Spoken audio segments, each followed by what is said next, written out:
কেমন হয় যদি একই পার্কে আপনি সব রকমের ভাইব পান, এই যেমন ধরেন এরকম সব এক্সাইটিং সব গেমস যদি থাকে, রাঙামাটির ঝুলন্ত ব্রিজে ঘোরার মতো ভাইব, এবং সাথে যদি আপনাকে মরুভূমির উটের পিঠেও জড়িয়ে দেয়, তো কেমন হবে বলো। আজকে আমি ঘুরিয়ে দেখাবো ঝিনাইদের ড্রিম ভ্যালি পার্ক। এটাকে জোহান পার্কও সবাই বলে।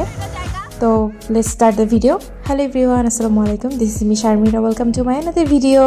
Basically it's a family trip. তো যেহেতু আমি আর শোভন ঝিনাইদহতে আছি, তো আমার বাসা থেকে বরিশাল থেকে মা, আপু, ভাইয়া, ছোট ভাই আর পিচ্চি দুটো ভাগ্নি চলে আসছিলো। ফ্যামিলি সবাইকে নিয়ে আমরা চলে আসলাম ড্রিম ভ্যালি পার্কে। এটা ফ্যামিলি আউটিংয়ের জন্য একটা বেস্ট পার্ক। এখানে এন্ট্রি ফি হচ্ছে মাত্র 60 টাকা। তো এখানে শোভন সবাইকে টিকিট দিচ্ছিল আর আমরা দুষ্টুমি করছিলাম। বাচ্চারা তো এখানে খুবই খুশি হয়েছিল। দেন আমরা সবাই আস্তে আস্তে করে ভিতরে ঢুকলাম। এরপর আমরা সবাই ভিতরে ঢুকে পড়লাম। ভিতরে ঢুকে তো আমার ভাগ্নিরা খুবই খুশি। প্রত্যেকটা রাইড ওরা দেখছিল অনেক সুন্দর করে। আর এখানে আমরা ছবি তুলে নিচ্ছিলাম। এখানে প্রত্যেকটা রাইডের কস্ট খুব বাজেট ফ্রেন্ডলি, পার পারসন 40 থেকে 80 টাকার মধ্যেই। পরে আমরা চলে গেলাম ভূতের বাড়ির দিকে। তো এখানে এসে আমার দুইটা ভাগ্নি ওরা ট্রেনে উঠতে চেয়েছিল। তো এরপর আমরা সবাই উঠে পড়লাম ট্রেনে। তো সবাই উঠি নাই, আমরা দুই বোন আর ওরা দুই বোন ট্রেনে উঠলাম। তো এখন আমরা চলে যাচ্ছি ভূতের বাড়ি। এখানে কিছু হরর টাইপের ফিল পাওয়া যায়।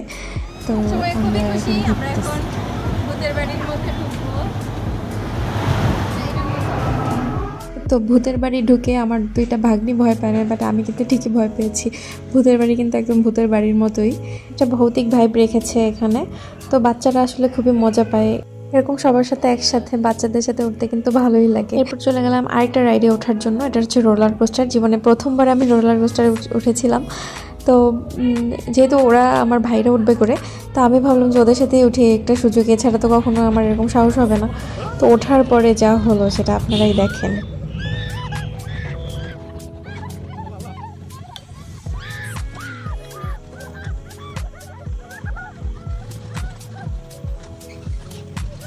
থাকার কান্নাকাটি শোনাচ্ছি না, পুরোটা টাইম আমার ভাই, দোলা ভাই আর শোভন ওরা সবাই খুব মজা নিচ্ছিল। আসলে আমি খুব ভয় পাচ্ছিলাম, প্রথমবার ওঠার, তো এই কারণে। আপনারা যারা বেশি ভয় পাবেন না তারা উঠতে পারবেন, বাট নর্মালি যারা ভয় পায় আমার মতো তারা না ওঠাই বেটার। আমি পুরোটা রাইড চোখ বন্ধই ছিল। যাক, এরপরে এখানে নামার পরে আমরা এই জায়গাটা ঘুরলাম। এই জায়গাটা খুব সুন্দর, দেখার মতো একটা জায়গা। এখানে আমরা সবাই মিলে কিছুক্ষণ ছবি তুললাম, এখানে বসেছিলাম, ভালোই লাগতেছিল আমাদেরকে। বিশেষ করে আমার বাচ্চা দুইটা খুবই এনজয় করেছে। এই যে মামা ভাগ্নি ওরা হাসতেছিল। তো এখানে কিছুক্ষণ থেকে আমরা চলে আসি ওদের মেইন আরেকটা গেট আছে, জোহান ড্রিম ভ্যালি পার্ক এখানে লেখা। এরপরে আমরা এখন আপনাদেরকে দেখাবো কিন্তু রাঙামাটির ঝুলন্ত ব্রিজ। আসলে ঝুলন্ত ব্রিজের মতোই এটা একদম করেছে, তবে ঝুলন্ত ব্রিজের মতো করলেও এটা কিন্তু একদম ঝুলন্ত না, এটার নিচে সাপোর্ট আছে। আসলে ভালোই লাগবে, একের মধ্যে সব রকমের ভাইব পাওয়া যাবে।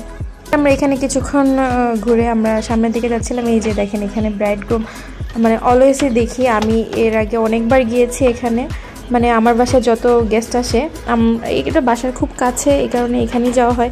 আর আমি প্রত্যেকবার যখনই গিয়েছি তখনই ব্রাইডগ্রুম দেখেছি।